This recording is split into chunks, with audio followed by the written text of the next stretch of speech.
중국은 바뀔 수 없는 영원한 우리나라의 주적입니다. 누구가 주석이 되던 우리나라와는 상관없는 일입니다. 앞으로는 중국 놈들 및 사회주의를 따르는 어떤 나라든 친밀하게 거래를 하면 안 됩니다. 위압적이고 거만한 정치인들인 시진핑, 왕이 같은 자들이 실각해야만 중국은 살아날 수 있다. 이웃과의 상생을 생각할 줄 아는 지도자가 나와야 한다. 우리는 중국과 중요한 이해관계가 걸려있고 경우에 따라선 생존에 직결된 주요연 안으로 신중해야 한다. 우리는 어느 나라의 사대주의로 몰빵하는 단순 멍청한 외교 전략보다는 신중히 처신해서 주권을 잘 지켜나가야 한다. 안녕하세요. 오로지 자신의 장기 집권을 위해 중국을 위기로 몰아넣고 있는 시진핑 중국 국가주석. 이렇게 위기 상황임에도 블록체인을 이용해 중국 통제를 강화할 것이라는 이상한 발표만 하자 새로운 중국의 1인자로 지목되고 있는 리커창 총리가 칼을 빼든 것으로 보입니다. 지난달 28일 중국 텐진 천진시 당기관지 천진일보 웨이신 미신 중국판 카카오 스토리에는 짤막한 부고가 떴습니다. 올해 59세인 랴오귀신료국동 텐진시장이 전날 돌연 숨졌다는 내용이었습니다. 웨이신에 실린 부고는 27일 중공 텐진시 부서기 겸 시장 랴오귀신 동지가 돌발 질병의 응급조치도 소용없이 불행히 세상을 떴다. 향년 59세라는 내용이 전부였습니다. 시자진습 가군 시진핑 사단으로 분류되는 랴오 시장의 사망 소식은 이틀날 신문 지면에는 보도되지 않았고 텐진시 정부 홈페이지에서 그의 이름은 재빨리 지워졌습니다. 랴오 시장의 돌연한 죽음이 놀라웠던 건 그가 오는 10월 열릴 예정인 중국 공산당 20차 당대회에서 리홍중 리홍충 66 텐진당 서기 후임으로 권력 서열 25위권인 정치국 의원 진입을 노리던 다크호스였기 때문인데요. 중국 정치권에서는 주요 인물의 돌연사나 의문사가 심심치 않게 발생합니다. 2019년 10월 제19기 4차 중앙위원회 전체회의 사중 전회 폐막 이래 돌연사한 런취핑 이막봉 1965에서 2019 충칭 중경시 부서기가 대표적입니다. 당시 충칭시 당국은 런 부서기가 급환으로 숨졌다고 발표했지만 홍콩 명보는 그가 비리에 연루돼 조사를 받던 중 베이징 징시경서 호텔에서 투신 자살했다고 보도했습니다. 런 부서기는 충칭시에서 시진핑 국가주석의 최측근이자 차기 최고 지도자로 유력한 천민얼진 민희당 서기와 탕량지 당량지 시장에 이은 3인자였기에 그의 갑작스러운 죽음이 던진 충격은 컸습니다. 런 부서기의 사례처럼 중국에서는 공산당 고위 간부가 비리 혐의로 조사를 받다가 자살하는 경우 이유를 밝히지 않고 돌연사로 전해지는 경우가 많습니다. 50대의 젊은 나이에 돌발 질병으로 숨졌다는 랴오 시장의 죽음이 석연찮은 것도 이 때문입니다. 이달 18일 뉴스위크 일본판은 부패 추방을 목적으로 리커창 리극강 국무원 총리가 주도해 만든 염정공작회의 염정공작회의가 지난달 25일 열린 지 이틀 만에 랴오 시장이 돌연사했다고 전했습니다. 시진핑 파 고위관리가 연루된 부패 의혹이 랴오 시장 돌연사의 배경이라는 분석이 나온다고 이 잡지는 덧붙였습니다. 리 총리가 주도한 부패 추방 운동이 시자진을 정조준했고 이 과정에서 랴오 시장이 희생양이 됐다는 것입니다. 이런 분석은 최근 베이징 정가 안팎에서 흘러나오는 리 총리의 부상과 무관치 않습니다.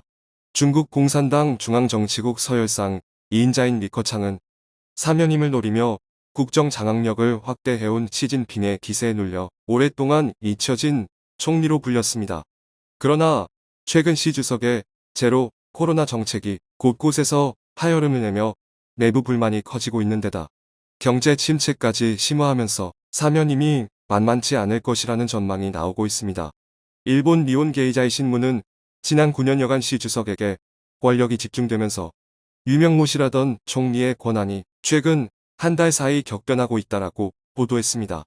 이 신문은 시 주석 중심의 권력 체계 속에서 잊혀진 2인자로 평가받던 리커창 총리가 최근 존재감을 다시 드러내고 있다며 제로 코로나 정책으로 중국 경제가 휘청이는 와중에 리 총리 주도의 거시경제 정책을 의미하는 리코노믹스가 귀환해 시진핑을 몰아내고 새로운 중국의 1인자가 될 수 있다고 전했습니다. 시진핑 중국 국가주석이 곧 자진 사퇴를 하고 중국의 새로운 지도자가 등판하여 한국에 파격적인 제안을 할 것이라는 중국 전문가들의 긴급 발표가 터져나왔습니다. 시진핑이 물러나면 중국의 새로운 1인자가 될 것으로 지목되고 있는 리커창 현 총리도 심상치 않은 움직임들을 보여주고 있어 전 세계 언론들의 이목이 집중되고 있는데요. 지금부터 이 놀라운 소식 최고 수익률에서 단독으로 여러분들에게 전해드리겠습니다. 최근 중국 경제는 우리가 상상한 그 이상으로 심각하게 붕괴되고 있습니다. 블룸버그 이코노믹스는 중국의 올해 경제 성장률이 2%에 그치는 반면 미국 경제 성장률은 2.8%를 기록해 1976년 이후 처음으로 미국이 중국을 넘어설 것이라는 충격적인 발표를 했습니다. 무려 46년 만에 처음 있는 일이 벌어지려 하고 있는 것인데요. 현재 중국인들 사이에서는 실업 공포가 급속히 사회 전반으로 퍼지고 있습니다. 올 초만 해도 대량 해고는 중국 당국의 고강도 규제 표적이 돼 사업이 위축된 빅테크 거대 정보기술 기업에서 주로 나타났지만 코로나19 충격이 가해지면서 제조업과 서비스업, 건설업 등 전 산업 분야로 확대되는 추세가 뚜렷해지고 있습니다. 중국을 대표하는 기업 텐센트, 알리바바, 바이트댄스, 징둥, 메이탄 등이 대규모 해고를 시행했고 셀 수도 없이 많은 이들의 중국 협력업체들은 줄줄이 파산하는 등 극단적인 상황으로 치달았습니다. 설상가상으로 올여름에 중국에서는 사상 최대인 1,076만 명의 대졸자가 배출될 예정인데요. 온라인 매체 펑파이는 24일 상하이의 화동정법대학 졸업생의 평균 취업률이 20%에도 채 미치지 못한다는 문건을 입수해 보도해 중국 전역을 발칵 뒤집었습니다. 중국에서 현재 대규모 해고가 일어나고 있는데 사상 최대 규모인 1,076만 명에 달하는 대졸자가 배출되면서 중국은 그야말로 혼돈의 카오스에 빠졌습니다. 나라가 한순간에 붕괴되기 일보 직전인 상황인데요. 취업난 속에 명문대 졸업생들이 눈높이를 낮춰 일자리를 찾는다는 뉴스도 사회면 헤드라인을 자주 장식했습니다.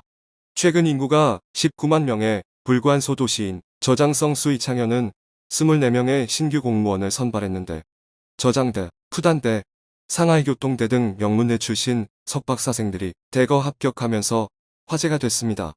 이렇게 역사상 가장 심각한 위기를 맞이한 중국이지만 시진핑 중국 국가주석은 올해 하반기 예정된 20차 당대회를 통해 자신의 장기 집권 시대를 발표하기 위해서 혈안이 돼 있습니다.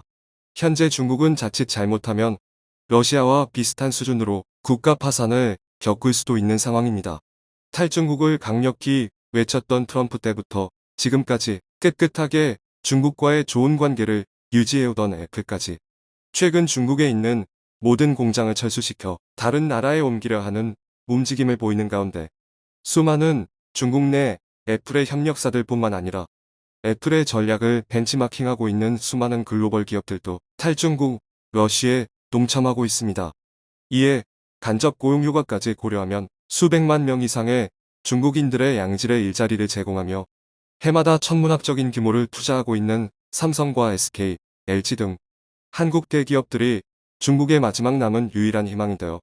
시진핑 중국 국가주석은 자신의 장기 집권을 위해 한국과 미국의 협박성 경고 메시지를 연일 날리며 외교 관계를 완전히 망쳐버리고 있습니다. 특히 이번에 바이든이 한국을 방문한 뒤 한국과 미국이 역사상 가장 강력한 동맹 관계로 격상하며 밀월 관계를 과시하자 시진핑은 왕원빈 중국 외교부 대변인을 통해 한국과 미국에 이렇게 말했습니다. 이 노래를 들어보길 원한다라며 친구가 오면 좋은 술이 있고 승냥이가 오면 사냥총으로 맞으리라라는 노래 가사를 소개했습니다. 자, 그런데 이 노래는 충격적이게도 중국이 한반도에서 벌인 625전쟁에서 가장 큰 승리를 거뒀다고 주장하는 삼강령 전투를 다룬 영화 삼강령의 삽입곡 나의 조국입니다. 중국 외교부 대변인이 한국과 미국을 비판하며 6.25 전쟁을 연상시키는 노래 가사를 언급한 것은 이례적인 일인데요. 얼마 전 미국에 의해 공개된 중국이 최근까지 극비에 준비해온 한반도 침공 시나리오가 공개되면서 파문이 일파만파 커졌는데 당시에도 설마 중국이 21세기에 그런 일을 벌이겠어 라고 생각한 분들이 대다수였지만 이번 러시아의 우크라이나 침공에 이어 중국이 6.25 전쟁까지 직접적으로 언급하면서 한국에 도발을 걸어오기 시작하면서 현실이 될 가능성이 높아지고 있습니다. 한국뿐 아니라 미국을 향해서도 군사적 위협을 가하기 시작했는데요. 에스퍼 전 미국 국방장관은 중국이 한국을 공격한다면 미국뿐만 아니라 전 세계 민주주의 국가들이 한국을 지키고 중국을 공격할 것이라며 중국은 한국 같은 미국, 동맹뿐만 아니라 아시아 전체에 위협적인 행동을 하고 있다라고 경고했습니다. 그러면서 에스퍼 전 장관은 미국, 일본, 호주, 인도가 참여하는 안보협력체 쿼드와 관련해 쿼드가 한국에 초청장을 보내지 않을 이유를 찾기 어렵다라면서 한국의 쿼드 가입을 사실상 확정지었습니다. 뿐만 아니라 그는 대만이 요청할 경우 주한미군뿐만 아니라 한국군도 대만에 파견할 것이라며 한미 새 연합작전 계획은 중국을 겨냥해 세울 것이라는 강력한 발언까지 했습니다.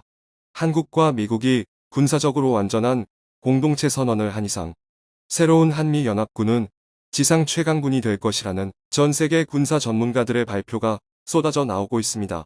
글로벌 파이어파워가 공개한 순위에서 미국은 1위, 한국은 6위입니다.